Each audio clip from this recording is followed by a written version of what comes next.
Hello friends, तो आ चुके हैं जीके जीएस के एक और नए ऑब्जेक्टिव क्वेश्चन के वीडियो को लेकर, जिसका टॉपिक है भारत के स्वतंत्रता संग्राम और ये नोट 6 है। तो बढ़ते हैं आज के पहले प्रश्न की ओर। तो आज का पहला प्रश्न है, निम्नलिखित में से कौन सा नेता कांग्रेस के गरम दल से संबंधित था? तो इसका सही आंसर है अरविंद घोष। इसका सही आंसर है अरविंद घोष। तो बढ़ते अगले प्रश्न की ओर। तो अगला प्रश्न है, स्वराज मेरा जन्मसिद्ध अधिकार है और इसे मैं लेकर रहूंगा, यह किसने कहा था? तो इसका सही आंसर है बाल गंगाधर तिलक। इसका सही आंसर है बाल गंगाधर तिलक। तो बढ़ते अगले प्रश्न की ओर।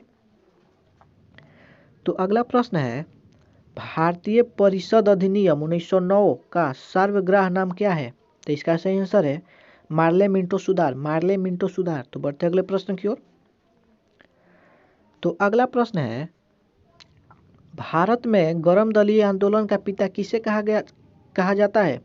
भारत में गरम दलीय आंदोलन का पिता किसे कहा जाता है? तो इसका सही आंसर है बाल गंगाधर तिलक। इसका सही आंसर है बाल गंगाधर तिलक। तो बढ़ते अगले प्रश्न की ओर। तो अगला प्रश्न है, लाल बाल पाल त्रिगुट का कौन व्यक्ति भारतीय राष्ट्रीय कांग्रेस का अध्यक्ष हुआ था? तो इसका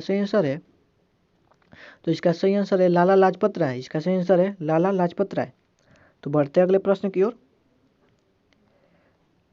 तो अगला प्रश्न है, मुस्लिम लीग का प्रथम अध्यक्ष कौन था? मुस्लिम लीग का प्रथम अध्यक्ष कौन था? तो आगा खां था। वो कौन था? आगा खां था।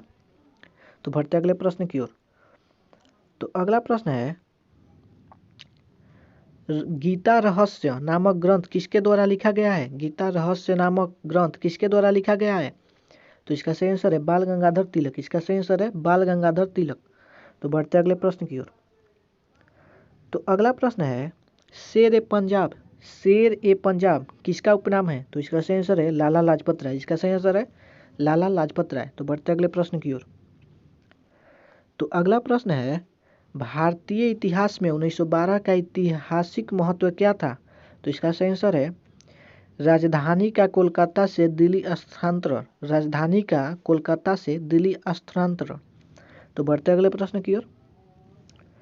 तो अगला प्रश्न है, अल हिलाल समाचार पत्र किसके द्वारा राष्ट्रीयता के प्रचार के लिए शुरू किया गया था? तो इसका सही आंसर है अबुल कमाल आजाद। अबुल कमाल आजाद।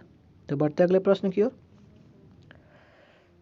तो अगला प्रश्न है, अलीपुर बम कांड में अरविंद घोष का बचाव किस वकील ने किया था? अलीपुर बम कांड में अरविंद घोष का बचाव किस वकील ने किया था? तो इसका सही आंसर है CR दास।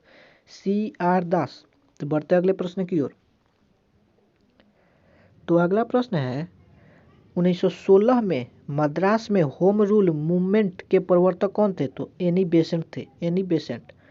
तो बढ़ते अगले प्रश्न की ओर। तो अगला प्रश्न है, भारत में उग्र राष्ट्रीयता के जन्मदाता तथा निर्भयता से राष्ट्र की वेदना को प्रकट करने वाला प्रथम भारतीय थे। कौन थे? तो बाल गंगाधर तिलक थे। बाल गंगाधर तिलक थे। तो बढ़ते अगले प्रश्न की ओर। तो अगला प्रश्न है, गदर पार्टी के एक प्रमुख नेता थे तो हरदयाल थे। गदर पार्टी के एक प्रमुख नेता हरदयाल थे। तो बढ़ते अगले प्रश्न की ओर। एंड आज का अंतिम प्रश्न। तो आज का अंतिम प्रश्न है, 1908 में बाल गंगाधर तिलक को जेल हुई थी। कितने वर्ष की हुई थी? तो 6 वर्ष की हुई थी। 1908 में बाल गंगाधर तिलक को 6 वर्ष की जेल हुई थी। तो आज के लिए इतना ही। तो मिलते हैं इसी तरह के एक और नए वीडियो के साथ बहुत ही जल्द। तब तक के लिए बाय बाय।